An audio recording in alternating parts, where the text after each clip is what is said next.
Neemias capítulo 6.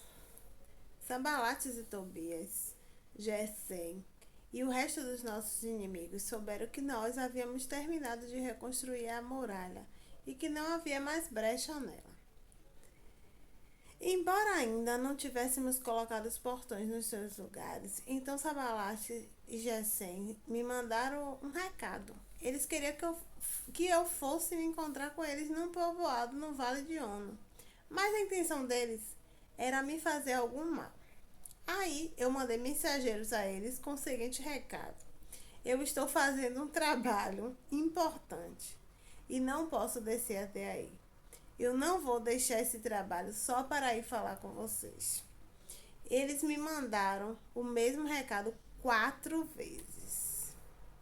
E eu mandei sempre a mesma resposta. Então Sanbalate me mandou o 5º recado e veio por escrito. Era uma carta e foi trazida por um dos empregados de Sanbalate. A carta que estava aberta dizia: Gesem me disse que entre os povos vizinhos está correndo um boato. Dizem que você e os judeus pretendem fazer uma revolução e que por isso que estão reconstruindo a muralha. Ele disse também que o seu plano é se tornar um rei deles e que você já arranjou alguns profetas para dizer em Jerusalém que você é rei de Judá. E o rei Artaxerxes certamente vai saber disso e por isso proponho que nós dois nos encontraremos para conversar a respeito dessa situação. Eu mandei a seguinte resposta: nada do que me está dizendo é verdade. Foi você quem inventou tudo isso. E eles queriam nos meter medo para não continuarmos o trabalho. Cadê? Agora, ó Deus, aumenta as minhas forças, né? A oração que ele faz. Nessa época, Semaías, filho de Delaías e neto de Bael, estava proibido de sair de casa e por isso fui visitá-lo. E ele me disse: nós dois precisamos nos esconder junto no lugar santo, no templo, e vamos fechar as portas porque eles virão matar você. Sim, qualquer noite dessas eles virão matá-lo. E isso respondi: eu não sou esse tipo de homem que foge e se esconde. Você pensa que eu tentaria salvar minha vida me escondendo num templo? Eu não vou fazer isso de jeito nenhum. Quando eu comecei a pensar nesse assunto, compreendi que Deus não havia falado com Semaías, e sim com Tobias e Sanbalate haviam pago a ele para me dar aquele conselho. Eles lhes deram dinheiro para me fazer ficar com medo e assim pecar. Aí eles poderiam acabar com meu bom nome e me humilhar. Oh, meu Deus, lembra-te que Tobias e Sanbalate fizeram e castiga-os. Lembra também da profetisa Noadias e dos outros profetas que tentaram me fazer ficar com medo. As muralhas foram terminadas no dia 25 do mês de Elul, depois de 52 dias de trabalho. Então, os nossos inimigos das nações vizinhas souberam disso e ficaram desmoralizados, porque todos ficaram sabendo que o trabalho havia sido feito com a ajuda do nosso Deus.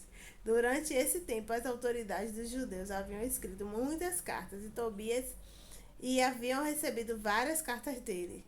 Muita gente de Judá estava do lado de Tobias, porque ele era o genro de um judeu chamado Secanias, filho de Ará. Além disso, seu filho, Joanã, também tinha casado com a filha de Messulam, filho de Berequias. Na minha frente falava das boas coisas de Tobias. Havia feito, contavam a ele tudo o que eu dizia. E Tobias continuou a me mandar cartas para ver se conseguia me fazer ficar com medo. Esse texto tem vários nomes, né? Difíceis e talvez desconhecidos para muita gente. Porém, é um texto muito rico, porque ele fala que havia uma obra, né? Neemias estava à frente de uma obra. E durante esse entendimento dele, né, que ele tinha que terminar aquela obra, começa a aparecer os empecilhos. E às vezes os empecilhos são em forma de pessoas, né? Então ele primeiro recebe o convite. Venha cá, a gente precisa conversar com você, né? Venha cá, vamos bater um papo aqui pra gente conversar e tal, porque tá rolando uns boatos aí com o seu nome. Quem nunca nunca passou por isso, né? Quem nunca passou por isso? E às vezes, num momento de muita felicidade, me lembrei agora de uma situação que eu tava assim tão feliz. E aí uma pessoa me procurou e disse, eu preciso te contar o que estão falando sobre você. E eu disse, não quero saber. Algumas vezes na minha vida eu fiz isso. Algumas vezes até amigos já me ligaram e eu não atendi, porque era algo que eu não queria saber. Né? Amigos, amigas, e talvez alguém até que assista esse vídeo. E eu não quis saber, porque não era o momento de saber. E às vezes é uma coisa até aparentemente boa, mas pode atrapalhar aquilo que eu estou empenhada em fazer naquele momento. Então, Neemias ele estava focado naquilo que ele tinha a fazer. E as propostas eram justamente para atrapalhar ele de terminar no tempo determinado. E a palavra diz que ele terminou a obra no dia 25 do mês de Elul, que é o mês mais ou menos de agosto, setembro, né? O mês que terminou agora. E ele terminou nesse período. Se ele talvez tivesse descido para ouvir, tivesse ido ao encontro, né, dos inimigos que estavam tramando contra ele, querendo marcar, vamos conversar, vamos fazer assim, assado.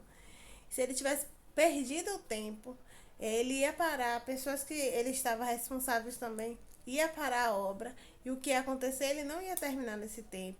Provavelmente depois chegaria o inverno, e essa obra ainda estaria inacabada. E no inverno em Israel é inverno de verdade, né? Então ainda tem isso, as estações do ano, né? E a gente precisa entender. Eu estava há pouco estudando num grupo e ouvindo um pouco sobre esse texto e me veio esses pensamentos e eu falei, vou gravar um vídeo e documentar, né? Esse entendimento que me veio à minha cabeça hoje à noite.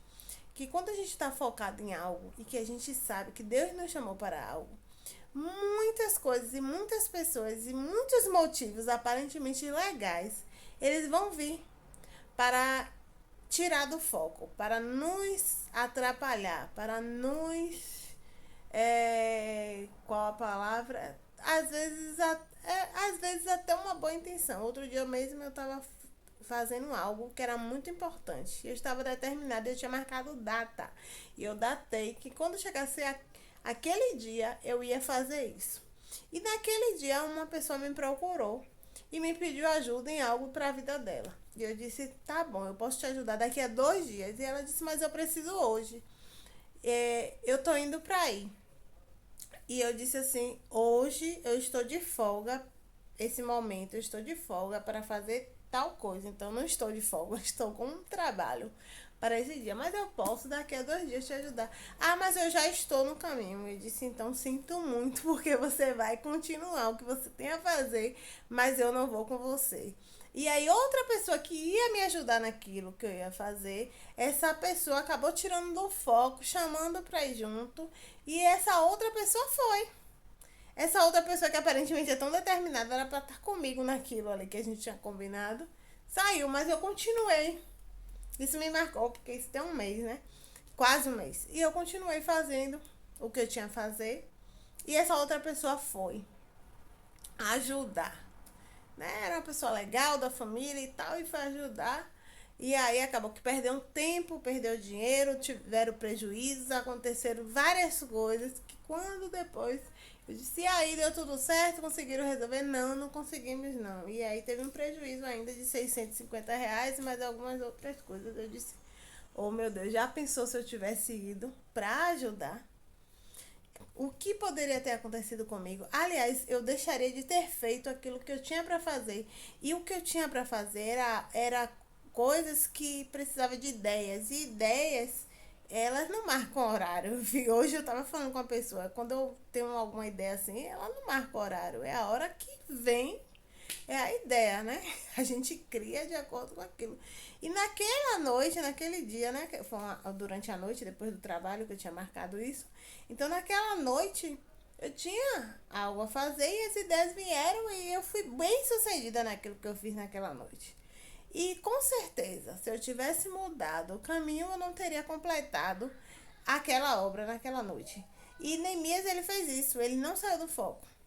E ele ficou ali, diz que em 50 e poucos dias eles completaram tudo que eles tinham para fazer ali, né? Mas, meu Deus, quanta fofoca, né? O primeiro vieram 4 vezes até ele chamar. Depois, a quinta vez, vem com uma carta documentando, né, que ele foi convocado. Daqui a pouco vem a conversa de que ele estava dizendo que queria ser rei e que ele estava fazendo aquela obra para se aparecer, para quando ele terminar aquela obra as pessoas dizerem que ele queria, que ele era o rei, que ele já tinha até combinado com algumas pessoas para chamar ele de rei depois da lei. Só que ele sabia quem ele era e ele não se preocupou com esse boato, porque ele sabia o que estava no coração dele, primeira coisa. Então ele diz assim: isso é tudo mentira, é você que está inventando. Essa semana, eu não sei se aconteceu com vocês, mas essa semana aconteceu. Uma pessoa disse: Cássia, eu preciso desabafar com você. Eu falei: o que foi? Uma pessoa, ela dizendo que uma pessoa chegou pra ela pra dizer que estavam falando mal dela. Eu falei: meu amor, provavelmente quem tá falando mal de você é a pessoa que já tá te dando um recado. Você tá preocupada com o quê? Você tá preocupada que estão dizendo? Quem tá dizendo é quem tá falando já com você. E eu disse: ignore, pelo amor de Deus, porque você já passou isso pra mim, aí você passa pra outra pessoa. Sabe quem tá contando que tá falando mal de você? É você mesmo que tá levando a fofoca, porque você vai ficar passando pra um e pra outro. Ó, tô falando mal de mim, tô falando mal de mim, tô falando mal de mim. No final, quem tá falando mal de você é você mesmo, porque você vai estar propagando isso. Então, meu amor, você sabe quem você é, você sabe o que você tem feito, tá fazendo certo, não tem o que se preocupar. Agora, se você tá fazendo errado, se conserte, né? E isso é muito importante, né? A gente se examinar, a Bíblia diz que examine o homem a si mesmo.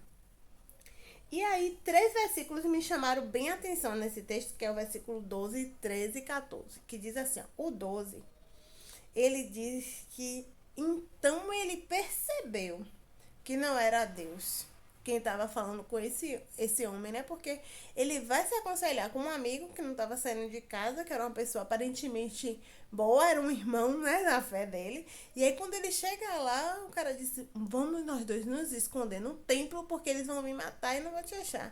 Ele disse: eu não sou esse tipo de homem, né? Eu li na tradução de hoje. Eu não sou esse tipo de homem que vai se esconder para poupar a própria vida dentro do templo. Não, eu não vou usar disso.